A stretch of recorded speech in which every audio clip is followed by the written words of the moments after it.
Let's catch up now for all of this, and indeed on wider developments in American politics over this week with John Scardino, spokesperson for Democrats Abroad UK, who's also a Joe Biden delegate at the 2020 DNC, the Democratic National Convention. John, thanks so much for joining us this morning. This America Party that Musk has created, partly in opposition, not just because of the breakdown in a relationship between the two men, but part of it is clearly personal, some of it is policy. Musk is clearly deeply dislikes and abhors the so-called big, beautiful bill which has been going through Congress, huge tax cuts, a ballooning of the federal deficit, 4 trillion, 5 trillion, maybe more of US debt to be added over the next 10 years. So there's a policy element to it. Is there any sense or any possibility, do you think, that it could potentially be a threat to the two-party system in the United States? No. Well, that's very brief, very commendable. We'll move on then. John Scardino, no, go on. No, it's a great question, but I do think it's a threat to the Republicans. But I'll tell you why I don't think it's ultimately a threat to the two-party system, and it's largely down to the Electoral College, and that is that when it comes to the presidential elections. It's done on a state-by-state basis, and the winner gets all of the votes from that state, no matter how much they win by, no matter what. And so because of it, it's a first-past-the-post kind of system, and winner takes all. A third party, even when there was a party that got 20% of the overall vote, they still didn't get any electoral college votes. So that was with Ross Perot back in the 1990s. He ran as an independent candidate back then, and he was the most popular third-party candidate that we've seen in modern times. So I think that it is very likely that anything that Musk does is very likely only going to take away from the Republicans. Now, if I might. Donald Trump is not very popular. He's never been very popular. He won on a real squeaker of an election with just barely sort of 1% of the vote. A lot of people didn't turn out, which is why Democrats lost, and it just didn't go our way. So that was unfortunate.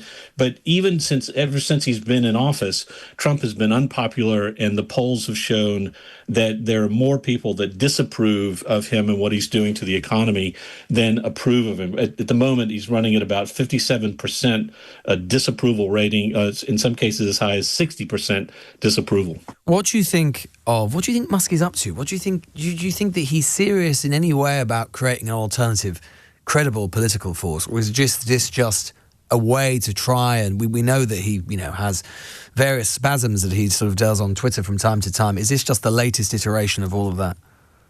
It could be. I mean, it's hard to predict with Musk and with Trump. They're both rather unpredictable figures. And when you've got as much money as one has and as much power as the other has, the impact of what they do is quite big. But whether it will be lasting or not remains to be seen. Musk was obviously very unhappy with this bill. Largely because he is a libertarian. He thinks that the government should be out of almost everything. And he was particularly unhappy, as I understand it, with the amount of debt that this big budget bill that Trump just forced through Congress. Musk was very unhappy with the debt that was going to be added on to what the U.S. is already owing to its lenders. So this bill, the big beautiful bill, or the big ugly bill, as Democrats have called it, adds $3 trillion to the U.S. debt. And that has a real impact, because that means whenever the next crisis is, whatever it is, whether a natural disaster or a financial crisis as we had in 2008 or whatever it might be, another pandemic, the government is going to have very little room to navigate and choose what sort of options, because it won't have the money to try to address whatever the crisis is. So that has a real impact. Sorry. No, not at all. I mean, you mentioned Trump's unpopularity, and indeed, he's always, as you say, been unpopular. He's got less popular since his inauguration in January. It's also true to say the Democrats have almost never, I think actually never, been less popular either. That's partly because of discontent from their own base. How do you assess and rate the Democratic opposition to Trump thus far?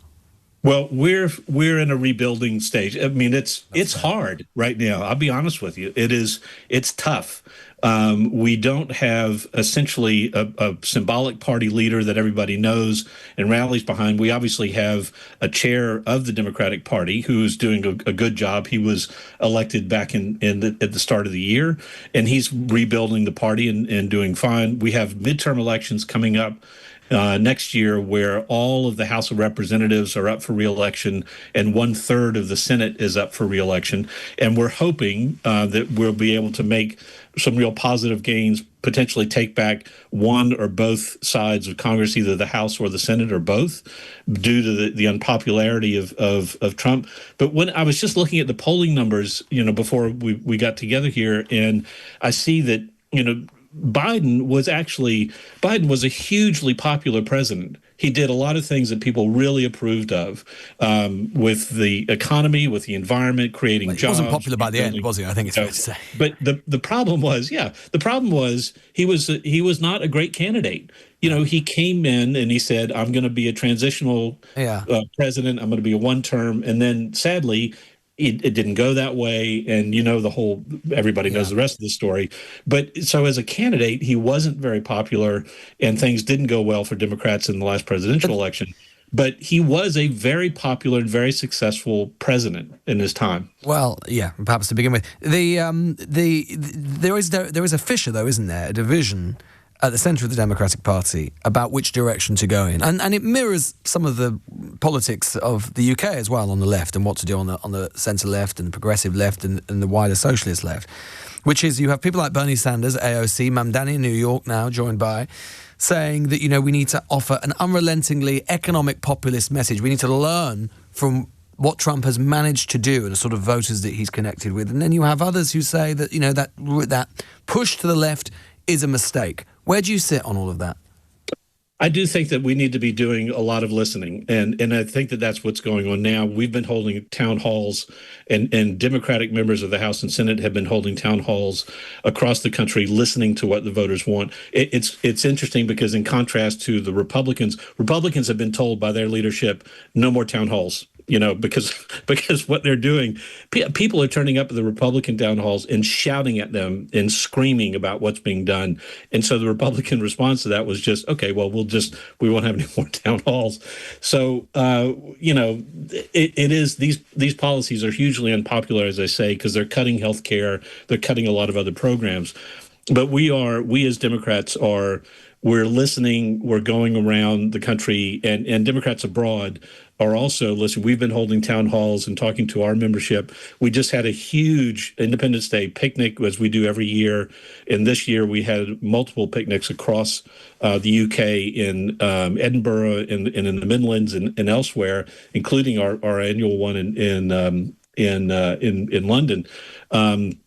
And we operate in more than 100 different countries, and we've had picnics and town halls among our Democratic voters who are overseas and still vote, and people should still go to democratsabroad.org to see what the latest is and how to register. So we're listening. On the question, though, you mentioned Biden, and particularly about a month ago, there was endless discussion because of this flurry of books that we've seen with allegations about the state of his mental decline. How big a problem do you think that story, and perhaps the Democrats' lack of willingness to confront it as it was happening, how big a problem do you think that is for the recovery of the Democrats now and into the future? So let me make sure I understand your question. You think how big of a problem is Trump's... No. Biden's decline. So Biden's cognitive decline, Jake Tapper's book, among others, for example, making all of these allegations about his decline in office and the fact that, as they put it, there was a cover-up by the Democratic Party.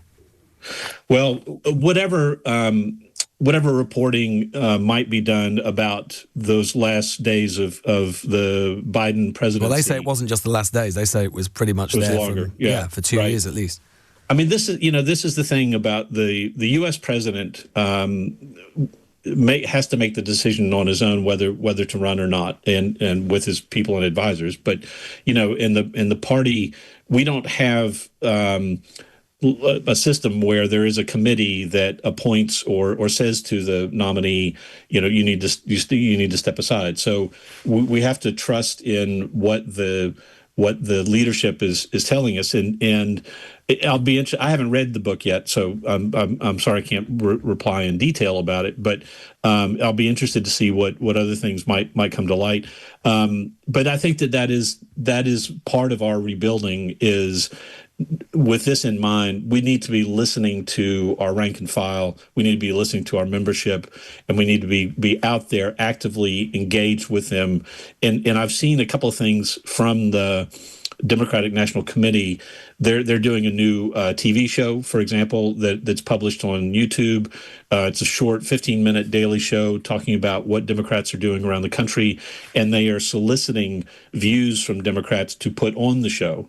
So, I mean, I think that there is a very active and engaged communication operation that's going on that wasn't there before. All right, John Scardino there, spokesperson for Democrats Abroad UK, giving us his assessment on the future of his party.